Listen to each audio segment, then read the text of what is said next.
অভিক সদ্য PhD complete করে join করেছে কাল্টিভেশন অফ সায়েন্সে।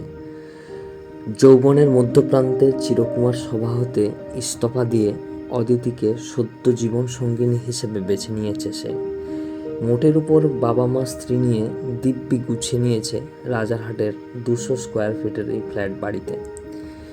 গুছিয়ে নেওয়া বলছি কারণ বাবা মায়ের বিগত কয়েক বছরের এই ট্রমা, ভাই সৌভিকে চলে যাওয়া নিয়ে জীবনকে প্রায় খাদের কিনারে এনে ফেলেছিল। এই নিয়ে বাবার দুবার আর মায়ের একবার হার্ট অ্যাটাকও হয়ে গেল। এখন সবই স্টেবল, তবে একটা কিছুতে যেন অভিক আজও গুটিয়ে থাকে। আর এসবের জন্যই তড়িঘড়ি করে চাকরি পেয়েই অদিতিকে বাড়িতে নিয়ে আসে বাবা মায়ের দেখাশোনার জন্য। ও এখন অন্তঃসত্ত্বা, তাই রুমা ওর বাবার বাড়িতেই আছে এখন। দেখেছেন, বলতে বলতেই রুমার ফোন বেজে উঠল। দুবেলায় রুমার সাথে কথা হয় ফোনে। এখন মা ফোনে বৌমার খোঁজ নিচ্ছে। গত পরশু সকালে গ্রামের বাড়ি থেকে অসিত কাকা এলো।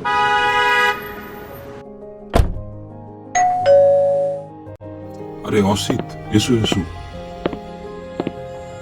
এই শুনলে অসিত এসেছে, একটু চা নিয়ে এসো। না, এই গরমে চা খাবো না, একটু ঠান্ডা হলে মন্দ হয় না। অভিকের মায়ের হাতের আমপান না, তাও আবার বরফ যোগে। অসিতবাবু খেয়ে একটু শান্তি পেলেন। এদিকে মা হেসেলে ব্যস্ত। চিকেন স্যান্ডউইচ গ্রিল হচ্ছে মাইক্রো ওভেনে। গ্রামের বাড়ি থেকে কেউ এলে বাবা মা ওদের খুব আপ্যায়ন করেন। এদিকে টমিও পাল্লা দিয়ে ডেকেই চলেছে। ড্রয়িং রুমে চলছিল বাবা আর অসিত কাকার কথোপকথন। তো বলো অসিত, ওদিককার খবর সব ভালো তো?